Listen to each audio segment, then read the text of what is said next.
Long before the Roman Empire rose, there existed a building method so efficient that a family of 5 could maintain comfortable living conditions for just $40 a month in energy expenses.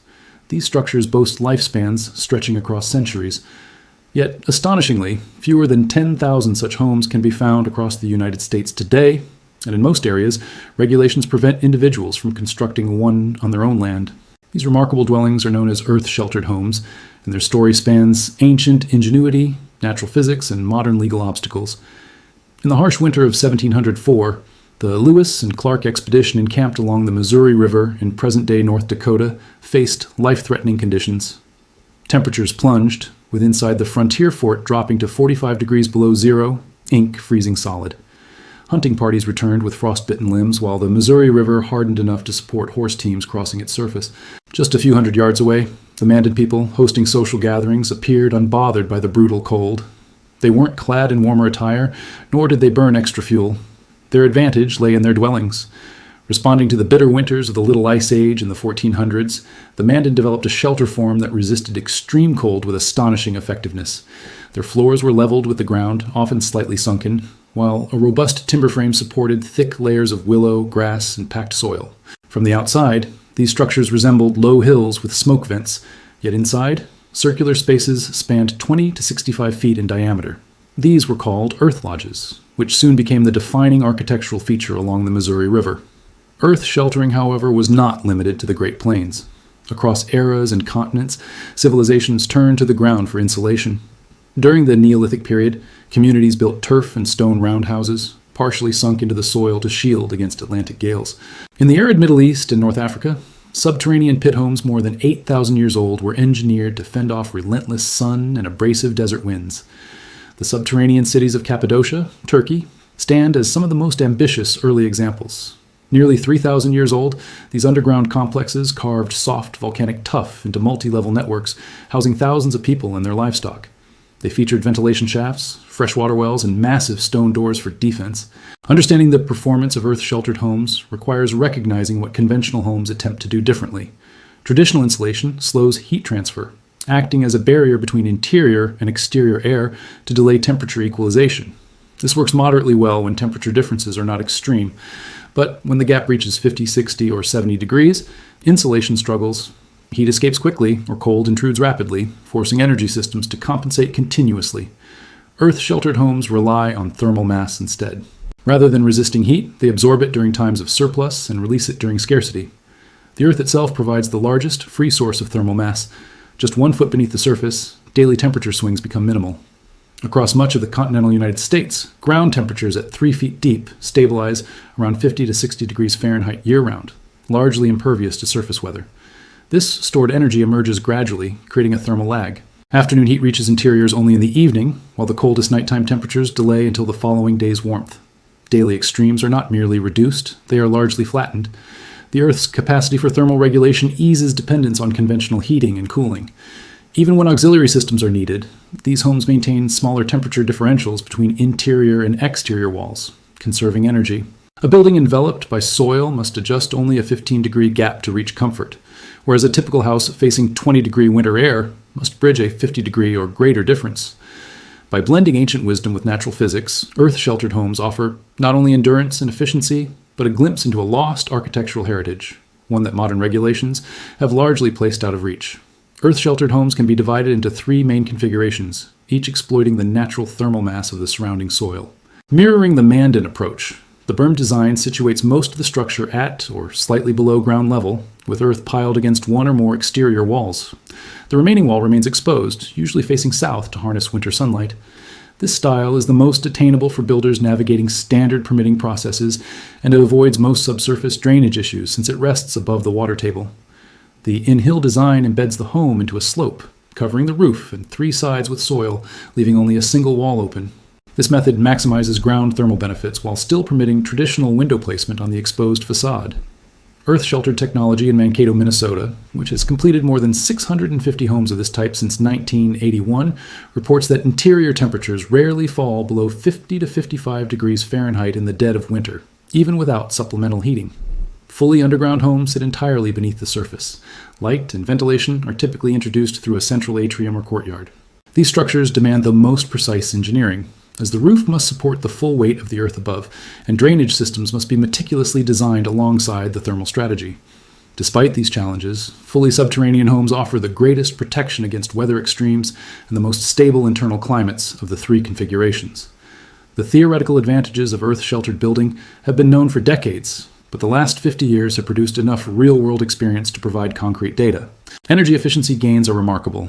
Oak Ridge National Laboratory monitored a 4,000 square foot earth-covered building beginning in 1982, taking continuous hourly thermal readings. Compared with an energy-efficient above-ground home, the study found 30% reductions in heating needs and 26% reductions in cooling demands. Peak cooling requirements dropped by 50%, allowing smaller, more affordable mechanical systems.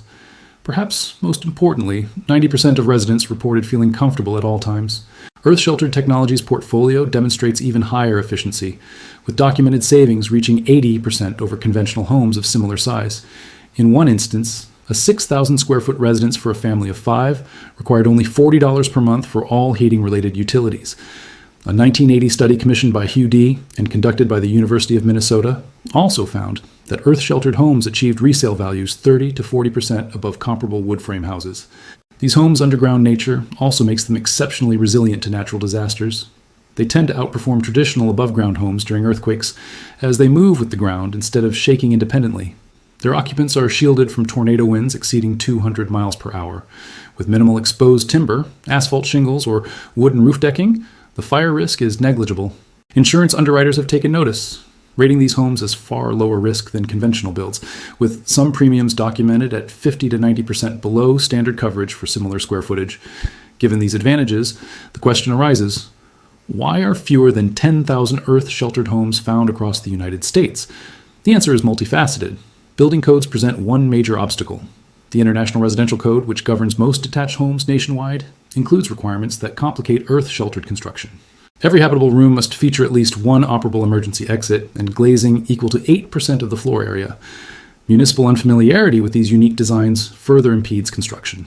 Roofs designed to carry 10 to 20 times the weight of a conventional roof require specialized engineering calculations. Many local building departments have never reviewed such plans and are not equipped to evaluate them efficiently. What would take weeks to permit a standard home can stretch to months or years for an earth-sheltered one, often adding tens of thousands of dollars in review fees before a single yard of concrete is poured. Practical considerations also factor in. Initial construction costs for earth homes typically run 10 to 20% higher than conventional equivalents.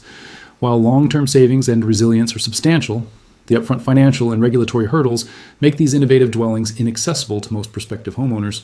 While the long-term reductions in energy and maintenance costs are well established, the upfront premium remains a significant barrier for buyers who lack access to conventional mortgage financing, a process made more complex by the unusual characteristics of these homes. Effective moisture management is another critical technical hurdle that demands careful planning.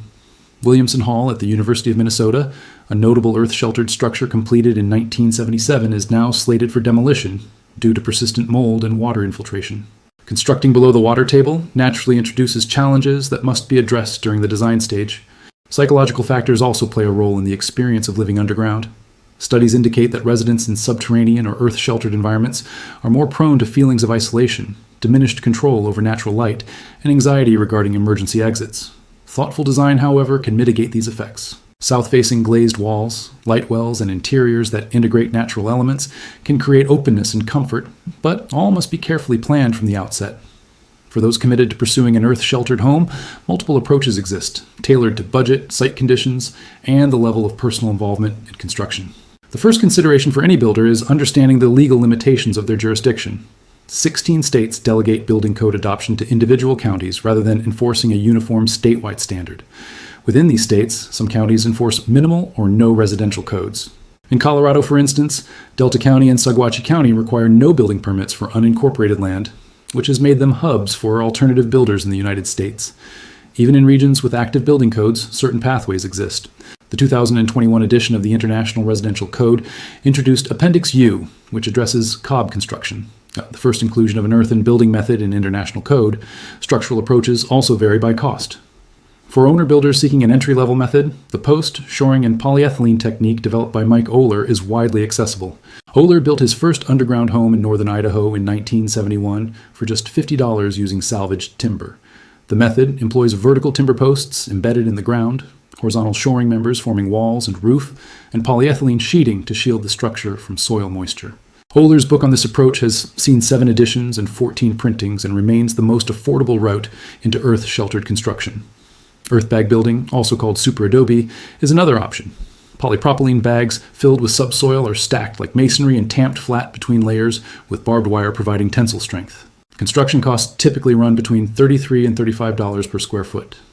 Cal Earth, based in Hesperia, California, was founded by architect Nader Khalili to teach this technique through workshops ranging from 1-day introductions to 10-week apprenticeships.